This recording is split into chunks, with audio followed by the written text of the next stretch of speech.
Hello and welcome, I'm so glad you're here. According to Dr. Valerie Young, there are 5 different ways imposter syndrome can show up. There's the superhuman, the expert, the soloist, the perfectionist and the natural genius. In this video, we're talking about the natural genius. This is the 5th video in this series and the last type that we're looking at, and I saved it till last because I always felt that I resonated with this type of imposter syndrome more than the others. What I've learned over the last few weeks is I'm actually a unique blend of all 5 types of imposter syndrome, and I believe that we all are. Some might have a little bit more soloist, some might have a little bit more perfectionism, but actually all 5 are a spectrum and we're all on them somewhere. People who suffer with imposter syndrome all have the same or similar internal dialogue going on. They feel like a fraud, like they don't deserve to be where they are, and they're going to get found out at any given moment. Any success they do have, they put down to luck or being in the right place at the right time, rather than taking credit for that success. Big feelings of inadequacy and a fear of failure often lead to self-sabotaging behaviours. I'm Churchill, and I'm on a mission to help women go from self-doubt to self-confidence so they can take their career to the next level. None of us is bulletproof, it seems, to this self-doubt and imposter syndrome, but there are tips, tricks and strategies that we can use to combat them along the way. I've been studying these tips and tricks for over 10 years now, and the more I grow, the more I'm able to help women like me to achieve that career success and to move themselves forward. I release a new video every week, so if you don't want to miss out, hit that subscribe button down below and you'll get a notification every time there's a new one. The natural genius then has a firm belief that everything should come easily to them, and they come across imposter syndrome when things start to become more difficult. A natural genius then, as the name implies, will have a high level of intelligence and probably talent in their specified area. They feel like they shouldn't have to work hard for results to happen and things should just fall open for them. With this intelligence and talent, that probably is the case most of the time, but then that becomes an inflated problem when something becomes more difficult or more challenging. I resonate with this type of imposter syndrome particularly because all through high school, everything came very naturally to me. I really didn't have to work that hard to get all of the results that I needed. At 16 then, in the British education system, I moved on to A-levels, and that was a completely different story. But as a natural genius, I held my head firmly in the sand and believed that all would come good, everything would be all right when I took the exam, and of course that wasn't the case. It took many years for me to get over that. Someone with such a natural high IQ actually couldn't battle her way through the A-level system, and I came away with D's and E's, which really wasn't representative of how I believed I should have performed intellectually. Many years later, of course, I recognised that the A-level structure at that time was the least realistic to life part of education I was ever going to be in. GCSEs up to 16 had become much more project-based, coursework-based rather than exam-based, and here I was suddenly at A-level expecting to stuff knowledge of 4 different subjects into my head, just spit it out onto paper on a given day. And of course, life really isn't like that.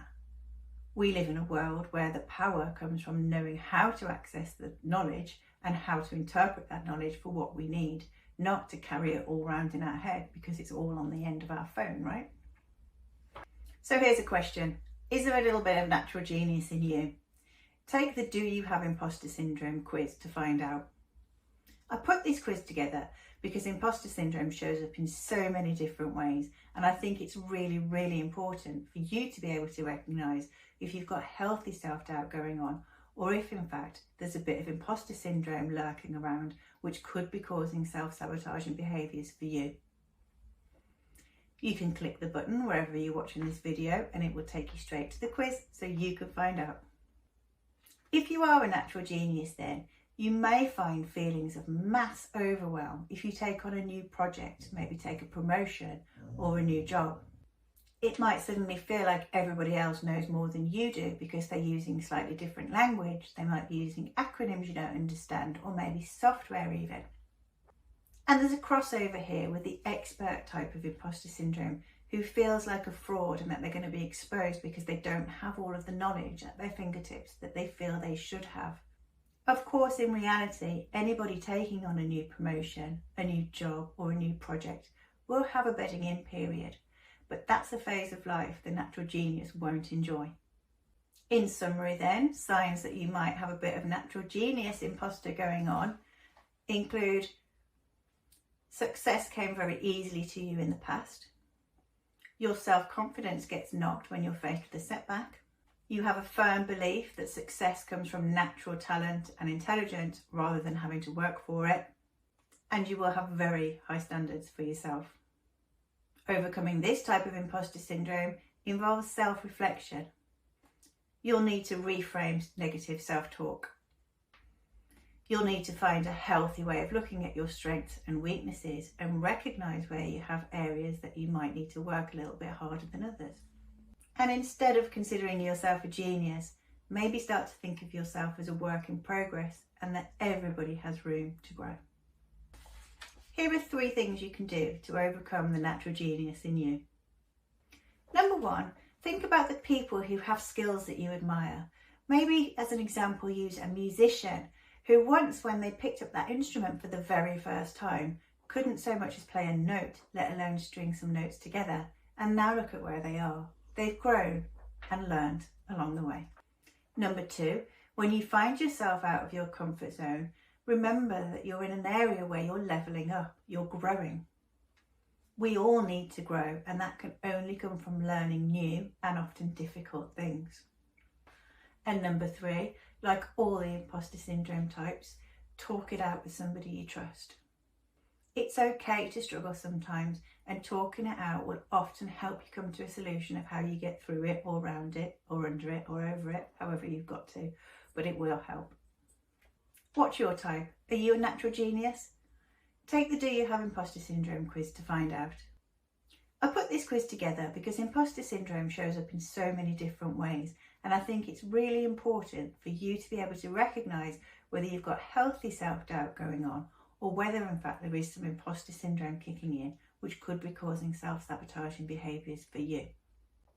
Click the button below and you'll go straight to the quiz so you can find out for yourself.